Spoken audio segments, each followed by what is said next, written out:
Baik, di informasi berikutnya masih dari Sulawesi Selatan, tapi di informasi lain ada pemilihan kepala desa di Tandung, Malang ke Luwu Utara yang ternyata berujung maut. Perkelahian antara dua pendukung calon kepala desa atau kades menyebabkan salah seorang di antaranya meninggal dunia.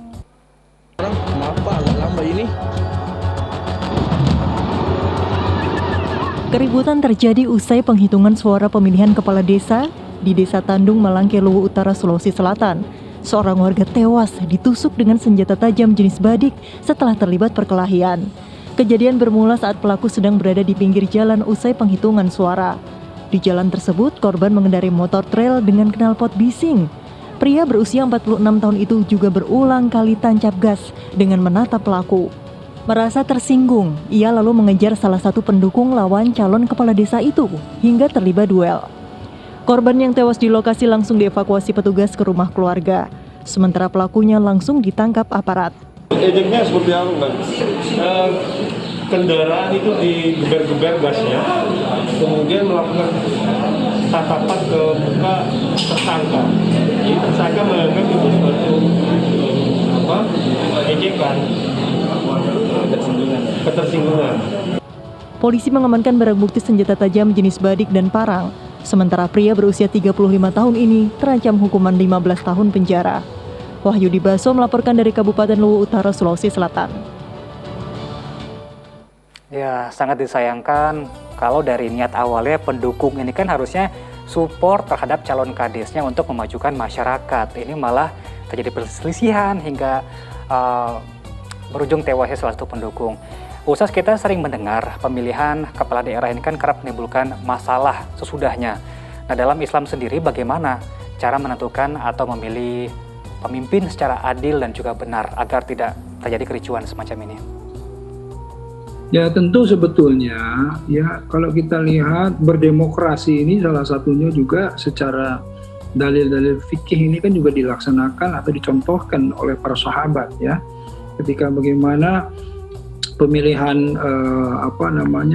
Utsman bin Affan gitu ya, kemudian pemilihan yang lain itu kan juga secara demokratis gitu ya, penunjukan langsung dan lain-lain juga ada. Ini ada dalil-dalilnya dan jelas kalau kita lihat sebetulnya bukan dari permasalahan tadi bagaimana sistem, tetapi kalau saya lihat ini lebih ke fanatisme ya. Jadi bagaimana orang yang taklid gitu ya, kemudian pokoknya harus ini yang menang, dan ketika ada sedikit cemoohan atau apapun yang membuat dia menjadi berang dan kemudian akhirnya terjadilah perkelahian. Ini kan sebetulnya kalau kita lihat apa yang bisa dibanggakan dari perkelahian tersebut gitu. Kalau kita pahami bahwa mereka sama-sama memilih pemimpin untuk daerah mereka sendiri yang terbaik. Jadi mereka juga seharusnya mencontohkan sebagai pendukung bagaimana akhlak memimpinnya bisa ditampakkan oleh akhlak pendukungnya, begitu. Ya, sebagaimana kita orang Muslim, kenapa kita harus berakhlak baik, begitu? Karena kita ini merepresentasikan agama yang baik, begitu.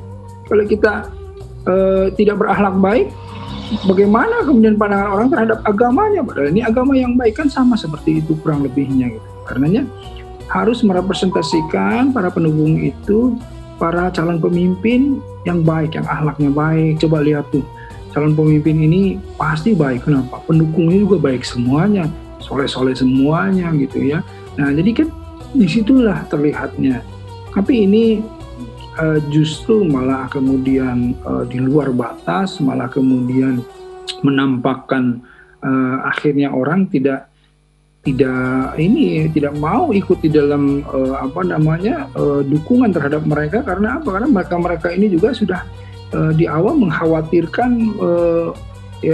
memberikan kecemasan ya. Jadi dari mana masyarakat bisa kemudian mendapatkan rasa aman, rasa tenang, rasa percaya bahwa pemimpinnya akan membawa mereka keluar dari kesulitan. Nah, ini yang pentingnya di situ sebetulnya.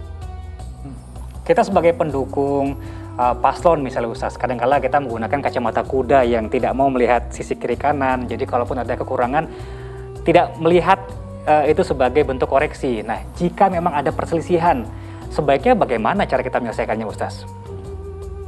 Tentu kalau misalnya perselisihan dalam Islam, ya itu tentu ada musyawarah untuk mufakat tadi. Ya kalau ada dua orang yang berselisih diislahkan. Islah itu kan perbaikan, diperbaiki dengan cara apa? Didamaikan. Didamaikan dengan cara apa? Duduk bersama-sama, membicarakan permasalahannya, dan kemudian duduk membicarakan permasalahan dengan dimusyawarahkan, gitu. Musyawarah ini sudah ditunjukkan oleh para pendiri bangsa kita juga, ya bagaimana beberapa hal selalu dimusyawarahkan, walaupun bukan masalah besar, banyak atau sedikitnya, begitu ya. Bagaimana Piagam Jakarta dimusyawarahkan, akhirnya kemudian ditarik, bukan karena umat Islam pada saat itu sedikit, bukan, gitu. Tetapi musyawarah yang akhirnya duduk dan kemudian kita saling berempati, saling merasakan, saling kemudian mengasihi, dan akhirnya oke, kalau ini begini, takutnya seperti ini dan lain-lain. Akhirnya dengan keputusan bersama, dengan hasil musyawarah tersebut, ini kemudian ditarik misalnya begitu. Nah ini kan sebetulnya kalau kita lihat betapa bisa dibilang meruginya umat Islam pada saat itu, kenapa harus ditarik begitu ya kan gitu. Tapi atas dasar kepentingan bersama yang bukan bersama ini mereka lebih banyak, bukan, kita justru yang lebih banyak yang kemudian memberikan kesempatan kepada mereka. Nah ini hal-hal yang seperti ini kan akhlak.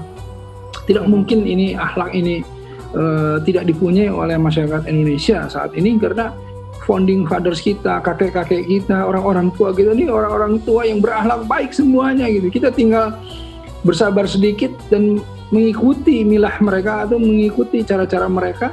Insya Allah kita kembali menjadi orang-orang Indonesia yang ramah, yang tersenyum, yang bergotong royong gitu ya. Itulah yang kemudian kita dambakan dan kita rindukan. Padahal saat ini kalau kita bisa berfokus, kita tengah menghadapi pandemi sebenarnya, di luar masalah sengketa-sengketa tersebut yang harus kita prioritaskan. Nah terkait dengan pandemi ini Ustaz, ini nampaknya bukan cuma kita yang menyesuaikan. Seperti kita saat ini kan kita berdiskusi, mendengarkan tausiah secara online.